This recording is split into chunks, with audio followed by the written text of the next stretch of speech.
Hello and welcome to the first of my videos on county cricket, all things to do with county cricket and beyond. Today we're going to be talking about two main things, overseas players in the county game and the Lions' success and how the England selectors need to be keeping an eye on particular players. So first of all, we're going to talk about people like Aaron Finch, Glenn Maxwell and of course KP, who were all set to be playing in the 2014 county season in various ways. So people like Aaron Finch being snapped up by Yorkshire, it's a fantastic thing for them. Um, he's been in such good form, particularly in one-day cricket recently, and I have to say, as a Lancashire fan, I was begging to have his name in our roster, but it's not end of the world. The international schedule this summer, obviously England playing Sri Lanka, but teams like Australia and South Africa are actually quite quiet. So teams like Australia and South Africa are therefore able to give their players up. So names like Siddle and Maxwell and Finch are actually in the county game all summer, really. So as a Lancashire fan, what would I be saying? Who would I be begging to have now that Finch is already taken? Well, George Bailey, Michael Clarke, to name a couple. I would love to have them at the team. Whether or not they're in the pipeline at the minute, who's to say? Of course, when you're looking for a good overseas talent, you have to kind of justify it to yourself, both financially and in terms of their skill set. Because obviously, with the wage barriers, you have to be careful which players you can and can't buy.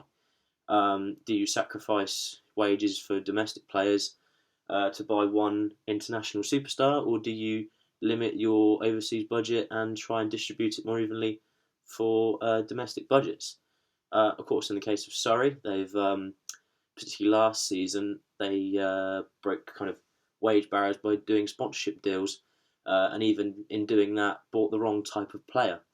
And that's when I come to skill set, because if you buy the wrong type of player or buy a lot of one sort of player, then you don't actually fulfil your needs in the overseas category. You know, they bought Ponting, Amla, um, and Smith, and they all were virtually a carbon copy opening batsmen who might have an average of 100 at the end of the season, but obviously at the Oval it's not exactly a difficult ground to score runs on. Um, and that's why I say you need to kind of distribute the skill sets, because if Surrey were realistic about it and said, well, actually, we do have a lot of good batsmen already, you know, Jason Roy, Steve Davis, to name a couple, and obviously the return of KP potentially for the county season, as well as the NatWest T20 Blast, will only add to that. So in buying an overseas player, you really do have to think, actually, we might be better if we bought a spin bowler or a pace bowler, much like Notts have done in Peter Siddle, who's in good form lately. And obviously, if Mitchell Johnson wants to play for Lancashire, I'd be more than happy.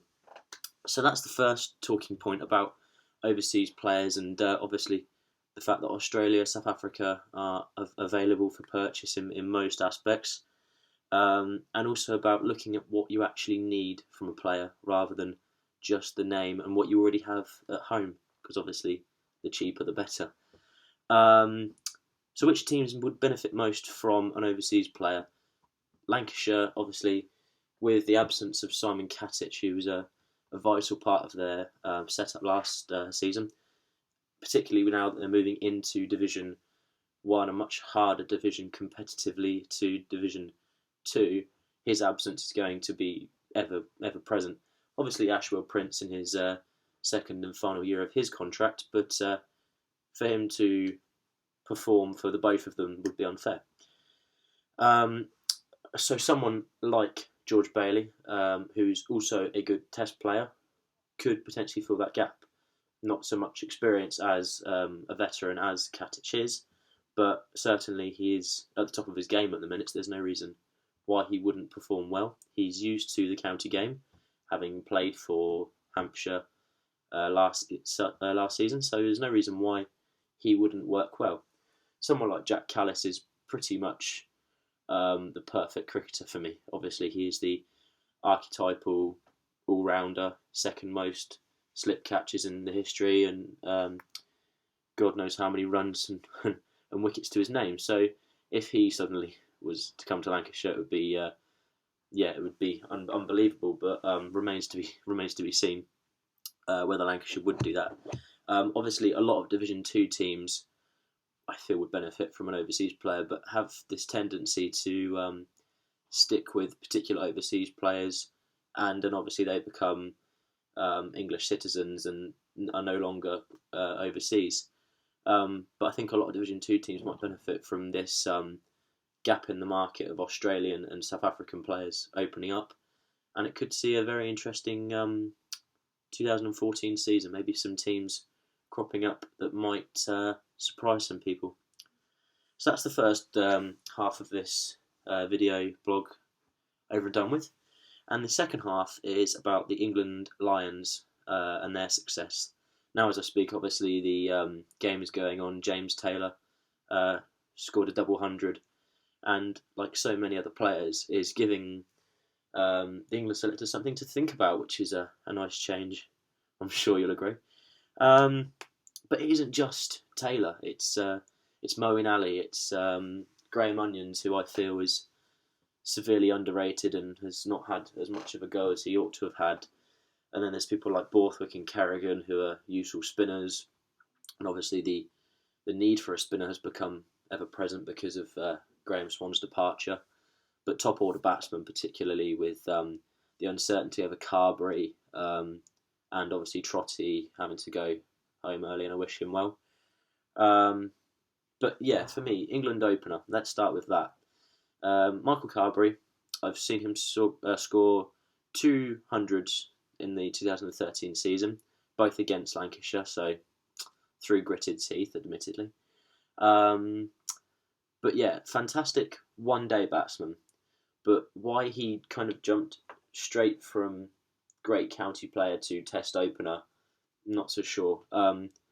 It kind of illustrates even more why Nick Compton, as a player, maybe not as a personality, because those are two separate issues, but why someone like Nick Compton, who has seen the game a bit more, would not have been better suited. And as a result, Michael Carberry might be seen as a bit of a letdown.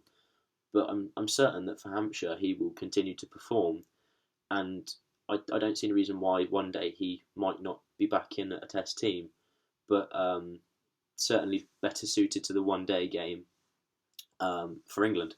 So someone like Moeen Ali might be able to fill a top order spot, but it's certainly not an England opener. So the England selectors will still be worried about whether Carberry will be or not. But someone like James Taylor, who has also had his go, might also be in the frame. Spinner wise, Kerrigan, can I be impartial about that? He had a horrific Test debut against Australia at the Oval, which I won't go into too much detail about, because to choose two spinners at the Oval against Shane Watson was more of the selector's issue than Kerrigan's. But like I said, I can't be impartial. So Borthwick, yeah, he again, a lot like Carberry, I'd much prefer to see him in an ODI team or a 2020 game, because he's that sort of player, very dynamic. He can do all the three skill sets, and therefore is much better suited to that sort of setup. Kerrigan, I believe, with a bit more turn, a bit more revs on the ball, can be a good Test spinner. But at the minute, England obviously will probably stick with people like Panesar, who, like I said, have played the Test game a bit more. And I don't think it would hurt for these England Lions players to kind of go through have played a few 2020 games, a few ODI games, and maybe sort of going through the skill sets a bit more before getting thrown straight from a county player into in the case of Carberry, a Test match opener against Australia in the Ashes. There was a bit of a void there. So I think you have to kind of sympathise with a lot of the players like Carberry, who were very much thrown in at the deep end. In terms of which spots are particularly urgent for England at the minute, that opener, top order batsman where Jonathan Trott would have batted, and spinner are obviously quite prominent. But I would like to express my opinion about Graham Onions and how much I think he deserves a go in the team. The success of our pace bowlers in Australia was abysmal, and I think that Graham Onions would be a fantastic addition to the Test team. Now, again, he's not someone who's a stranger to Test cricket. He's just somebody who didn't stick it out in the team. There are a lot of players who fit this description. Chris Tremlett and Stephen Finn also have had spells in the Test team, but have been unable to make it stick. So it's clear to see why he struggled to get back in, because he is on a long waiting list. But I don't think it would hurt for him to have a few goes this summer, and I think he is probably the most likely of the England Lions team to be playing against Sri Lanka. So that's it for this week. I hope you've enjoyed it, and if you've got any comments, then post them underneath, and goodbye.